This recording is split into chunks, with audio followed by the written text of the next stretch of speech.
The message came at 9:17 p.m. I remember the time because I had just turned off my office light and was sitting in the quiet, enjoying the small satisfaction of a finished day. My name was printed on the frosted glass beside the door now. It had taken years to earn that. My phone buzzed once. Mom, come home. Your sister has leukemia. 7 years of silence reduced to a single sentence. I didn't open again for a long time. I just stared at my reflection in the dark window, older, steadier, harder around the edges. The graduation came back the way it always does, not as a scene, but as sound. The microphone squealing. The polite applause. My father laughing into it as though he'd rehearsed the line. We should have stopped after her, he'd said, squeezing my sister's shoulder while she stood in her cap and gown. Our second child is useless. The room roared. It wasn't malicious laughter. That's the worst part. It was the kind people give to Jostian. I remember standing up, my throat dry, my hands shaking. That's not funny. That's all I said.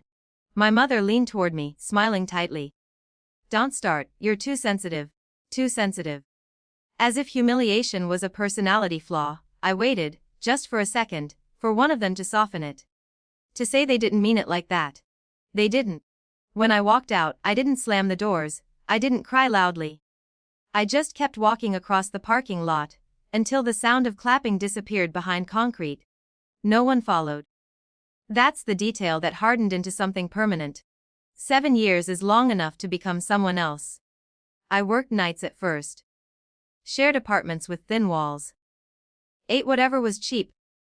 I stopped telling people about my family, because it was easier than explaining why they never called. There was no triumphant glow up, no dramatic success montage, just consistency. I studied, I passed exams, I kept showing up. Eventually the work paid off. A stable position.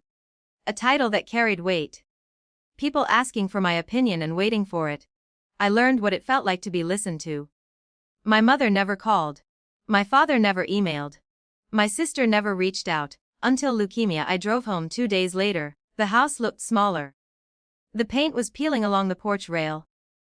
My father opened the door before I knocked, as if he'd been standing there. He didn't hug me. You look well, he said. I nodded. Inside, everything felt paused. My mother spoke carefully, like someone navigating a room filled with glass. She's at the hospital. No apology. No reference to the missing years. Just logistics. The hospital smelled like antiseptic and fatigue. My sister looked thinner than I expected. Pale in a way that didn't look temporary. She gave me a small smile. Hey. It wasn't dramatic. No tears. No movie scene reconciliation. We talked about neutral things at first.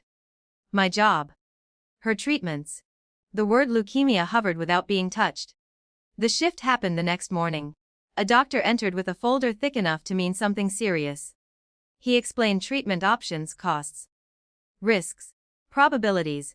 My parents sat rigid, absorbing only fragments. Then came the question. Who will be the primary decision maker? My father started to speak. But the doctor's eyes had already landed on me. I don't know why. Maybe it was the way I asked questions. Maybe it was the way I didn't look overwhelmed. But in that room, something unmistakable shifted.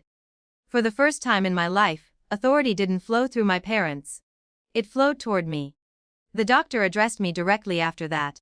Explained procedures in detail. Handed consent forms to me. My mother looked at me, not dismissive now, not amused. Just uncertain. They needed help. Financially, yes. Logistically, definitely. Emotionally, though they'd never say it. And I realized something quietly powerful. I didn't need their approval anymore. When my father attempted a light joke that evening. Wes, we can't call you useless now. It fell flat in the sterile room. No one laughed. He didn't try again. Later, when it was just me and my sister. She stared at the ceiling for a long time.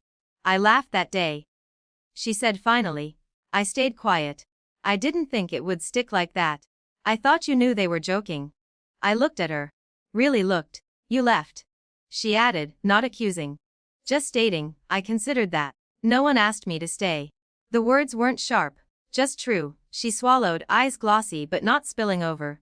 I was a kid. She whispered. So was I. Silence settled between us, not hostile. Just honest. I chose to stay. Not because they deserved it. Not because illness erases the past. But because leaving the first time had been survival. Staying now was choice. I set boundaries. Financial contributions documented. Medical decisions shared formally. Conversations that veered toward old patterns were gently redirected. They didn't argue. They couldn't. In the hospital hallway one evening, I sat alone while my parents filled out insurance forms. Nurses passed. Monitors beeped somewhere down the corridor. 7 years ago, I walked out of a room where everyone laughed at me. Tonight, doctors waited for my answers. It wasn't victory, it didn't feel triumphant. It felt steady. I wasn't invisible anymore, and for now, that was enough.